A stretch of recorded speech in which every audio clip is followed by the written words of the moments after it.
नमस्कार दोस्तों, आज हम आपको दशा माता के 5वें दिन सुनी जाने वाली दशा माता की कहानी सुनाने जा रहे हैं। तो चलिए कहानी शुरू करते हैं। तो प्रेम से बोलिए दशा माता की जय हो। एक वृक्ष पर नर और मादा दो पक्षी रहते थे। उनके कोई संतान नहीं थी। अन्य पक्षी उन्हें बांझ कहकर चिढ़ाते थे। मादा चिड़िया बच्चे न होने के कारण बहुत दुखी रहती थी। एक दिन वह अपनी स्थिति पर विचार करती हुई नदी पर पानी पीने अकेले गई। वहाँ कुछ स्त्रियां दशा माता का डोरा ले रही थीं। उनका एक डोरा बच गया था। वहाँ पर उन्हें कोई एक स्त्री नहीं दिखाई दी जिसे वह डोरा दे देती। तब उन्होंने सोचा कि इस चिड़िया के गले में इस डोरे को बांध देते हैं। ये यहाँ आकर रोज कथा सुन लिया करेगी और इसे पूजन की विधि बता देंगे तो ये भी पूजा कर लेगी। अब उन्होंने दशा माता का डोरा उस चिड़िया के गले में बांध दिया। इसके बाद उससे कहा, प्रतिदिन 9-10 दिन तक यहाँ आकर कहानी सुन लिया करो। 10वें दिन एक गेहूं का दाना लाकर दशा माता के नाम से नदी में डाल देना और बाकी के 20 दाने तुम स्वयं खा लेना। चिड़िया ने कहे अनुसार नित्य नियम से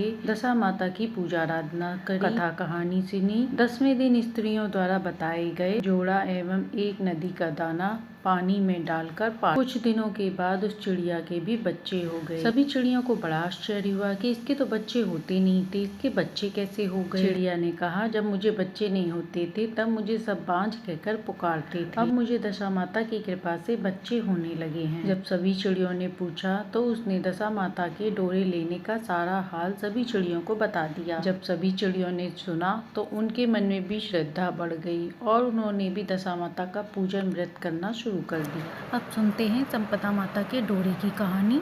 किसी नगर में एक बुढ़िया माई रहती थी। एक दिन वह बुढ़िया माई पीले गांठ का धागा पहनकर रानी के पास आई। तो रानी ने पूछा बुढ़िया माई से, यह डोरा किसका है और इसे क्यों पहना है। तो बुढ़िया माई ने कहा, यह डोरा संपदा माता का है, इसे पहनने से घर में सुख संपत्ति बढ़ती है। जब रानी ने ऐसा सुना तो बुढ़िया माई से एक धागा लेकर अपने गले में पहन लिया। राजा ने रानी को डोरा पहने देखा तो उसके बारे में पूछा। रानी ने बुढ़िया माई द्वारा सब बात बता दी। राजा ने कहा, तुम्हें किस चीज की कमी है जो यह डोरा पहन रखा है। इतना कहकर राजा ने डोरा निकाल दिया। रानी ने मना किया पर राजा ने नहीं माने। आधी रात होने में जब राजा सो गए तो उन्हें स्वप्न आया। सपने में एक स्त्री कह रही कि मैं जा रही हूँ, दूसरी स्त्री सपने में कह रही मैं आ रही हूँ। 12 दिन तक यही हुआ। राजा उदास रहने लगा। रानी के कहने पर राजा ने रानी को सपने की सारी बात बताई। तो रानी ने कहा कि अब सपना आए तो आप उन दोनों स्त्रियों का नाम पूछ लेना। जब राजा को सपना आया तो राजा ने उन दोनों स्त्रियों से पूछा कि तुम्हारा नाम क्या है। तो एक ने लक्ष्मी व दूसरी ने दरिद्रता बताया। दूसरे दिन राजा ने देखा कि उनके घर धन समाप्त हो गया। अब घर में खाने को कुछ भी नहीं बचा था। जंगल से कंद मूल फल लाके खाने लगे। कुछ समय बाद 5 वर्ष के बेटे को भूख लगी तो रानी ने राजा से कहा कि मालिन से कुछ मंगा लो। तब राजा ने मालिन से कुछ लाने को कहा तो मालिन ने कहा, छाछ समाप्त हो गई है। थोड़ी दूर आगे आने पर राजा के बेटे को सांप ने डस लिया।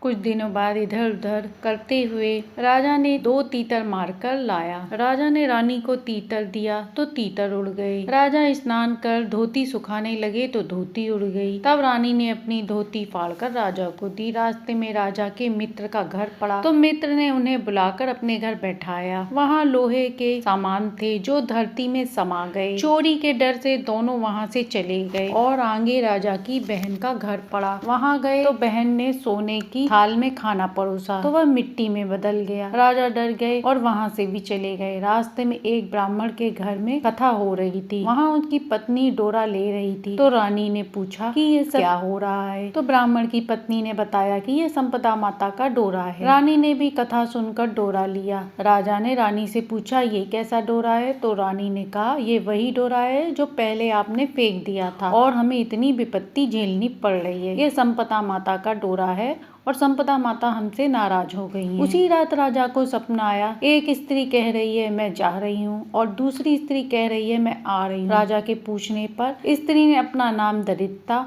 और दूसरी ने लक्ष्मी बताया। राजा ने लक्ष्मी माता से पूछा, अब तो नहीं जाएंगी? लक्ष्मी जी ने कहा, तुम्हारी पत्नी संपदा माता का डोरा लेकर कथा कहानी सुनती रहेगी तो मैं नहीं जाऊंगी। यदि तुम डोरा फेंक दोगे तो मैं चली जाऊंगी। राजा रास्ते में बहन के घर गया। वहाँ वह पुराने महल में ठहरा। राजा ने जिस जगह मिट्टी का थाल दबाया था उसे खोदा हीरे जवाहरात निकले। वह बहन को देकर आगे बढ़ गया। रास्ते में दोस्त का घर पड़ा, वह वहीं ठहर गया। वहाँ मित्र के घर सामान मिल गए। आगे चलने पर धोती उड़ गई थी जो वह राजकुमार को सर्प ने डस लिया था, वह लिपटी हुई मिली। फिर तीनों महल में पहुँचे। यह सब संपदा माता के डोरे का कमाल था, जिससे राजा की हर विपत्ति का समाधान हो गया। तो प्रेम से बोलिए संपदा माता की जय। तो ये थी दशा माता के 5वें दिन सुनी जाने वाली चिड़ाचिड़ी की कहानी, साथ ही संपदा माता की कहानी। कहानी अच्छी लगी हो तो लाइक एंड सब्सक्राइब करें।